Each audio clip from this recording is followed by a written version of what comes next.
Hi friends, నేను మీ సునీత. అందరూ బాగున్నారండి? మేము కూడా బాగున్నాము. ఈ యొక్క ఈడెన్ గార్డెన్ ఛానల్ ద్వారా మీకు ఈరోజు చికెన్ పిక్కల్ నేను చేసి చూపిస్తున్నానండి. ఇది ఫస్ట్ నుంచి చివరి వరకు అందరూ మిస్ కాకుండా చూడండి. దీనికి కావాల్సిన ప్రతి ఇంగ్రీడియంట్స్ కూడా దీంట్లో చెప్తాను. సబ్స్క్రైబ్ చేయండి. మీకు నచ్చినట్లయితే సబ్స్క్రైబ్ చేయండి, లైక్ చేయండి, షేర్ చేయండి.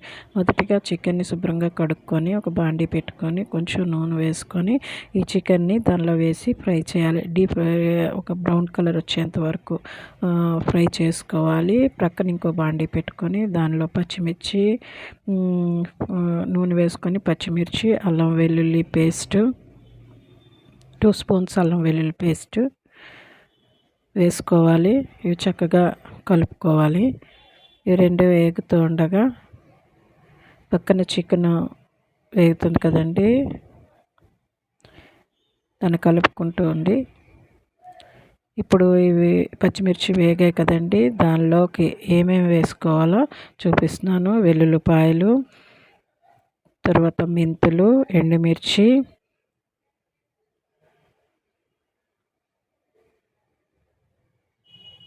తర్వాత బ్లాక్ పెప్పరు, తర్వాత పోపులు,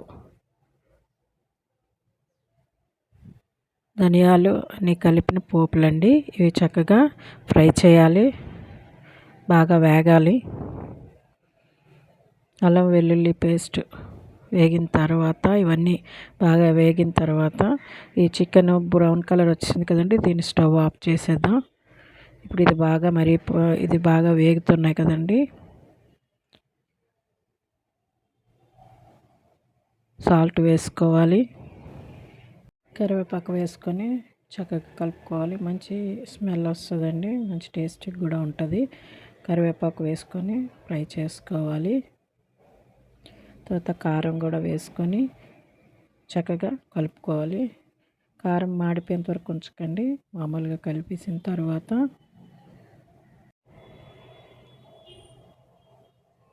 చక్కగా కలుపుకోవాలండి.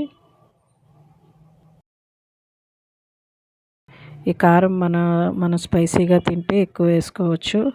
నిమ్మకాయ పిండిన తర్వాత కారం కొద్దిగా తగ్గుతుందండి, అందుకని మనము ఇంకో నిమ్మకాయ వేసుకోవచ్చు. కారం కొంచెం 4-5 స్పూన్స్ వరకు మనము వేసుకోవాలి. కేజీ చికెన్కి అయితే 4-5 స్పూన్స్ వేసుకోవాలి. ఇప్పుడు చికెన్ ఫ్రై అయింది కదండి, బ్రౌన్ కలర్లోకి వచ్చింది. దానిలోకి పోపులన్నీ వేసుకోవాలి. వేసుకొని చక్కగా కలుపుకోవాలి. పూర్తిగా చికెన్ పోపులన్నీ కలిపి కారం, ఉప్పు అన్నీ కలిసేటట్టు కలుపుకోవాలి. చికెన్ మసాలా వేసుకోవాలి. ఎవరెస్ట్ చికెన్ మసాలా అండి. కలుపుకోవాలి. చక్కగా అంతా మిక్స్ అయ్యేటట్టు కలుపుకోవాలి. ఫస్ట్ నుంచి చివరి వరకు చూడండి, ఎక్కడ స్కిప్ చేయకండి. చక్కగా కలిసింది కదండి. ఇప్పుడు ప్రక్కకి స్టవ్ ఆఫ్ చేసి పక్కన పెట్టుకున్న తర్వాత నిమ్మకాయలు 2 కలుపుకోవాలండి.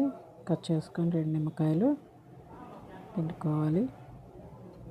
ఇదేంటంటే నిమ్మకాయలు పిండుకుంటే చాలా మంచిది. వెనిగర్ వేసుకోవచ్చు, కానీ వెనిగర్ కన్నా నిమ్మకాయలు వేసుకుంటే మంచిది. పులుపు చక్కగా ముక్కకు పట్టి 2 డేస్ తర్వాత ఇది తినడానికి కూడా మంచి రుచినిస్తుంది. ఇదంతా మిక్స్ చేసుకొని ఏ కంటైనర్ గాజు సీసాలకు తీసుకొని ప్రిజర్వ్ చేసుకోవచ్చు.